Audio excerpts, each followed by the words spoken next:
गुरुर्ब्रह्मा गुरुर्विष्णु गुरुरेव महेश्वर गुरु साक्षात् परम ब्रह्म तस्मै श्री गुरुवे नमः। ओम हरिर्विद्यानं मम सर्वरक्षां न्यस्त्यङ्घ्रिपद्म पदगेन्द्र पृष्ठे दरारचरिमा सिगदे सुचाप पाषाण दधानोष्ट गुणोष्ट बाहु भक्ति भक्त भगवंत गुरु चतुर नाम बपु एक तिनके पद बंधन किए नाश विघ्न अनेक। अब मैं नंदनंदन श्री श्याम सुंदर की बांगमयी प्रतिरूपा श्रीमद् भागवत महापुराण के तृतीय स्कंद के दूसरे भाग में प्रवेश कर रहा हूँ। आप लोग नियमित रूप से श्रीमद् भागवत महापुराण का श्रवण किया करें एवं यदि संभव हो सके तो अपने घर में श्रीमद् भागवत महापुराण अवश्य रखें।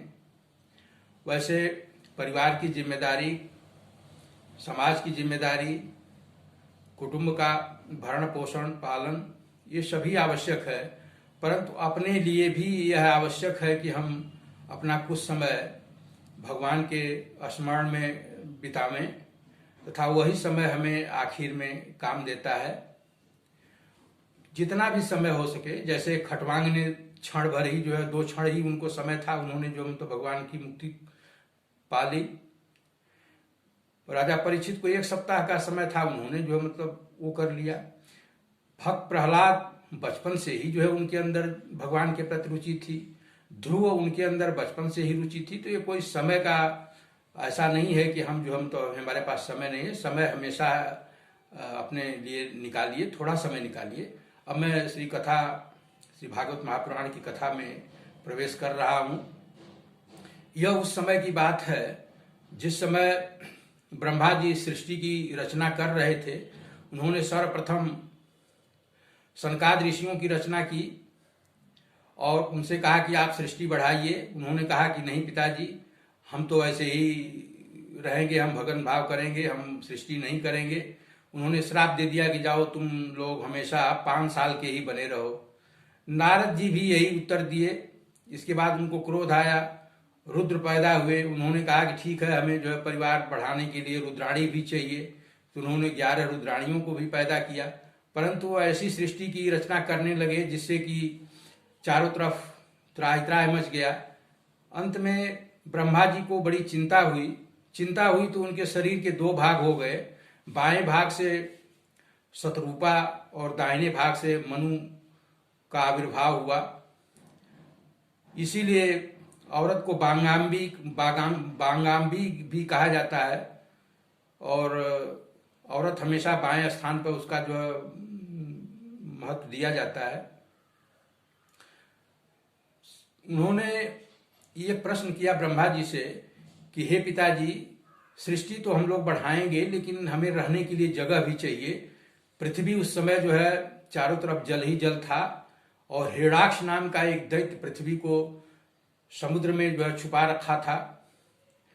भगवान जी ब्रह्मा जी ने कहा कि बात तो बिल्कुल सही आप कह रहे हैं, और उन्हें थोड़ा सा इस विषय में सोचने का मौका मिला। तब तक उनके नाक से एक सूगर का बच्चा निकला और देखते देखते ही वो इतना विकार रूप धारण कर लिया कि चारों तरफ मतलब लोग समझ गए कि नहीं, ये नारायण ही अवतार ग्रहण किए हैं।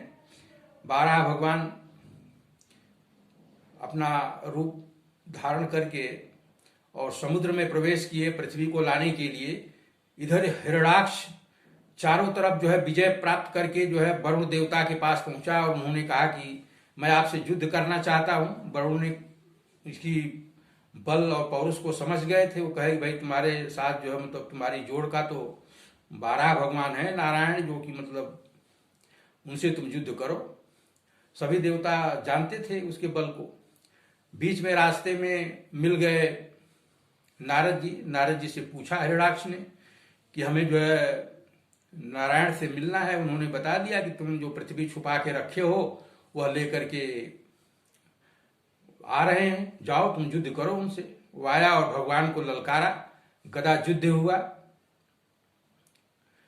हिरणाक्ष ने जो गदा मारा, भगवान ने भी उसका प्रहार किया, भगवान की गदा छूट गई। अंत में वो अट्टहास करने लगा और कहा कि मैं निहत्थे पर वार नहीं करता हूं, आप जो है। देवता लोग इधर चिंतित हो गए, कहे कि हे प्रभु, आप इसका वध जल्दी से जल्दी करिए, क्योंकि दैत्यों का जब शाम का समय बेला होता है तो इनकी बुद्धि कुंठित हो जाती है तथा बल इनका बढ़ जाता है। भगवान ने तुरंत जो है चक्र का आवाहन किया। उसमें हिरणाक्ष ने एक त्रिशूल छोड़ा आकाश में। भगवान ने उस त्रिशूल से को जो है अपने चक्र से जो है नष्ट किया तथा हिरणाक्ष का वध कर दिया। अब मैत्रेय जी से विदुर जी ने पूछा कि ये हिरणाक्ष कौन था। तो मैत्रेय जी ने बताया कि एक समय दिति कामातुर होकर के अपने पति ऋषि कश्यप के साथ जो है प्रणय निवेदन करने लगी। कही मुझे पुत्र की कामना हो रही है तथा मैं काम से व्यथित हूं, आप मेरे साथ समागम करिए। वह समय संध्या का बेला था। कश्यप जी उस समय जो है संध्या बेला कर रहे थे, हवन वगैरह करके अभी जो है बैठे ही थे। उन्होंने कहा कि हे देवी, ये तो समय बहुत खराब है, इस समय जो है संध्या बेला है, इस समय जो है मतलब पूजा पाठ किया जाता है, यज्ञ हवन आदि किया जाता है, और तुम जो है मतलब ये गलत निर्णय ले ली हो।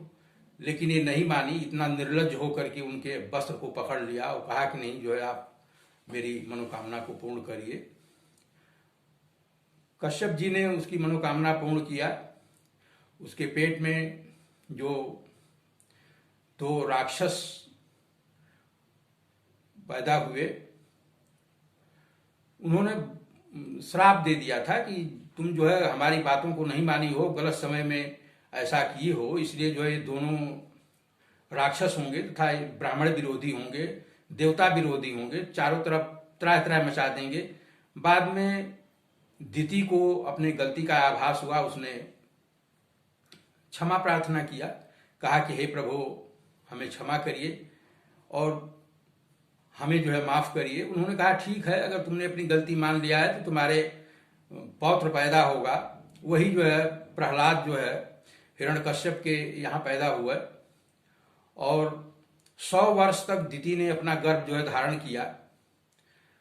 भगवान चारों तरफ त्राय त्राय मच गई, भगवान के यहाँ लोग प्रार्थना करने लगे। अंत में 100 वर्ष के बाद जो उसने हिरणाक्ष और हिरण्यकश्यप को जन्म दिया।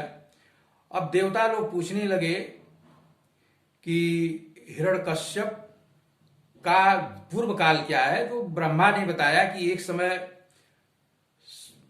सनकाद ऋषि जो है बैकुंठ लोक में नारायण से मिलने के लिए गए। 6 ड्योढ़ी पार करके जब 7वीं ड्योढ़ी पर पहुंचे तो वहां पर जय विजय नाम के 2 पार्षद रहते थे। उन्होंने जो है इनको रोक दिया। इन्होंने श्राप दे दिया कि मुझे रोकने वाला चारों तरफ कोई है नहीं। एक बार जय विजय ने लक्ष्मी जी को भी रोक दिया था। उस समय नारायण जी को बहुत दुख हुआ था, लेकिन उन्होंने कहा कि अगर मैं कोई दंड देता हूं तो यह कहा जाएगा कि अपनी पत्नी के लिए इन्होंने दंड दिया है, इसलिए उस समय कुछ किए नहीं। लेकिन जब उनकी प्रेरणा हुई तो सनकाद ऋषियों ने उन्हें श्राप दे दिया और श्राप दे दिया, जाओ तुम जो राक्षस कुल में हो, तुम्हारा जो पतन हो जाए। ब्रह्मा जी यह कथा जो है देवताओं को बता रहे थे। अंत में नारायण जब उठ करके आए और सनकाद ऋषियों ने क्षमा किया, प्रार्थना किया कि हे नारायण जी, ये हमसे बहुत बड़ी गलती हो गई। उन्होंने कहा गलती नहीं हुई है, मेरी प्रेरणा से हुआ है, तुम लोग उसकी चिंता मत करो। और यही सनकाद जो ऋषियों का श्राप ही जो है ये पार्षदों को पहले बैकुंठ में वहां से पतन किया।